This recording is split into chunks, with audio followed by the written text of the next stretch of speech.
People want to understand कि जब अगर मार्केट कभी लो पर जा रहा है उस टाइम पर क्या माइंडसेट रखना चाहिए या क्या कुछ एक्शंस है जो लेने चाहिए या नहीं लेने चाहिए। कुछ चीजें आप देखते हैं मिसकंसेप्शंस में अगर कहूँ या प्रॉब्लम्स जनरली लोग आते हैं जब आपके पास कि इस वजह से ये कुछ रीजंस की वजह से उनको लॉस हो जाता है या ये कुछ चीजों को लोग बहुत गलत समझ लेते हैं जिससे कि वो प्रॉफिट नहीं बना पाते हैं मार्केट में। मैम जब भी कोई ट्रेडर ट्रेडिंग करता है तो मैं उनको ये बोलता हूँ कि उन्हें एक ट्रेड प्लान को जरूर फॉलो करना चाहिए। ठीक है। सबसे पहले उस ट्रेड को करने के लिए उसके पास एक प्लान रेडी होना चाहिए। हम कोई भी बिजनेस करते हैं, कोई भी काम करते हैं तो एक प्लान तैयार करते हैं। अगर हमने कहीं पर ट्रैवल भी करना है तो हमारा एक ट्रैवल का पूरा प्लान होता है। तो हम ट्रेडिंग करने के लिए ट्रेडिंग प्लान बनाते ही नहीं है। ओके। अगर हमारे पास पूरा प्लान रेडी होगा, हमें पता है ट्रेडिंग प्लान का मतलब क्या है कि ये स्टॉक जिससे मैं एंट्री कर रहा हूँ इतनी क्वांटिटी में उसकी खरीदने वाला हूँ, इस रेट से खरीदूंगा।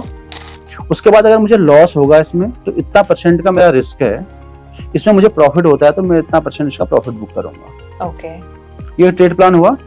अब आप बोल रहे हैं मार्केट क्रैश होती है तो लोग निकलते नहीं क्योंकि उनका पास एग्जिट का कोई प्लान ही नहीं होता है। आपका अगर प्लान रेडी है, आपने प्लानिंग कर रखी है, कल को जो 100 रुपए की जगह 98 में आएगी तो मैं एनी एंड हाउस से एग्जिट हो जाऊंगी, मेरा एग्जिट है। आपके पास कोई प्लान नहीं था, अब आप तो एग्जिट होंगे नहीं, आप वेट करेंगे, मार्केट वहां से 10% गिर गई, अब क्या होगा, आप पैनिक हो जाएंगे। देखो 2 रुपए अगर आप मार्केट में लॉस करेंगे ना तो उस लॉस को आप बहुत जल्दी रिकवर कर लेंगे लेकिन आप 10% लॉस कर जाएंगे तो उस पैसे को आप रिकवर करने में टाइम लगेगा। Plan your trade and trade your plan, और वही करना है जो आपने प्लान किया है। ये नहीं कल मार्केट आए फिर इमोशंस आपके खराब हो गए। मार्केट तो हर पल में आपके इमोशंस को बदलने वाली है। वो तो आपको कभी लालच दिखाएगी, कभी डर दिखाएगी, कभी आपको फोमो होगा उसमें, कभी आपको रिग्रेट फील होगा। तो उन सब चीजों से बचने के लिए एक ट्रेड प्लान बनाइए और उसको रिलीजियसली फॉलो कीजिए। अपना धर्म ग्रंथ मान लो कि जो ट्रेड प्लान मैंने लिखा हुआ है मैं आज वही करूंगा, उसके सिवा कुछ नहीं करूंगा। अब दूसरी चीज ये है, तो risk management is the holy grail of the stock market. वो मार्केट में बोलते हैं 100% कभी कुछ नहीं होता, लेकिन रिस्क मैनेजमेंट 100% होता है। मार्केट में सबसे बड़ा जोखिम तो जोखिम ना लेने में। एक दिन में इतना तो मार्केट ने सिखा ही दिया। अगर आपने फिक्स द रिस्क कर लिया, मैं अगर आपको एक थंब रूल दूं आज कि आपने हर ट्रेड के अंदर कसम खा लेनी है कि अगर मैं 10 लाख की कैपिटल से काम कर रहा हूं या कर रही हूं, इसमें मुझे पर ट्रेड में 1% का रिस्क लेना है और मैं उतना ही लूंगा, चाहे कुछ भी हो जाए, आंधी आ जाए, तूफान आ जाए, कुछ भी हो जाए, कहीं लड़ाइयां लग जाए, कुछ भी हो जाए, मैं 1% से ऊपर का रिस्क नहीं लूंगा। तो आप 1% का रिस्क लीजिए।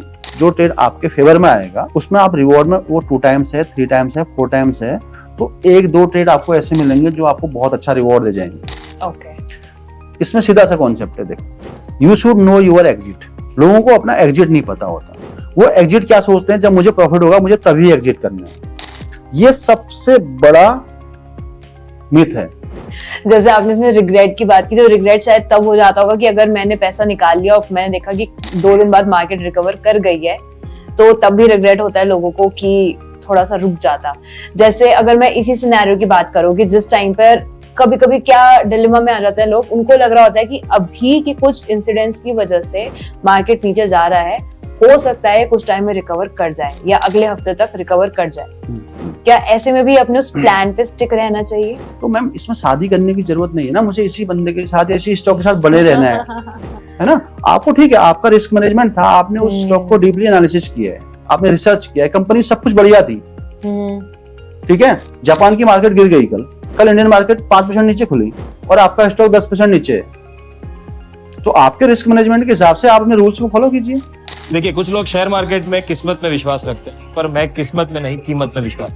ओके। आप एग्जिट कीजिए, दूसरे स्टॉक में आपको अपॉर्चुनिटी मिलेगी, बट आप उसी में बने रहेंगे तो हो सकता है उस कंपनी का जापान में कोई बिजनेस हो जो नहीं चल पा रहा है, हो सकता है वो कंपनी का डाउन ट्रेंड में चले जाए, तो आप कब तक बने रहेंगे। रिस्क मैनेजमेंट एक अच्छी चीज है। अगर आप रिस्क को मैनेज करते हैं, आप स्टॉप लॉस लगाते हैं मार्केट में, तो वहां से एग्जिट कीजिए, आप दूसरे स्टॉक में शिफ्ट हो जाएंगे, वो आपको रिवॉर्ड दे जाएगा। लाला, ओल्ड स्कूल हो या न्यू स्कूल, सबके सिलेबस में एक सब्जेक्ट कॉमन होता है, प्रॉफिट, और वो मेरा फेवरेट सब्जेक्ट।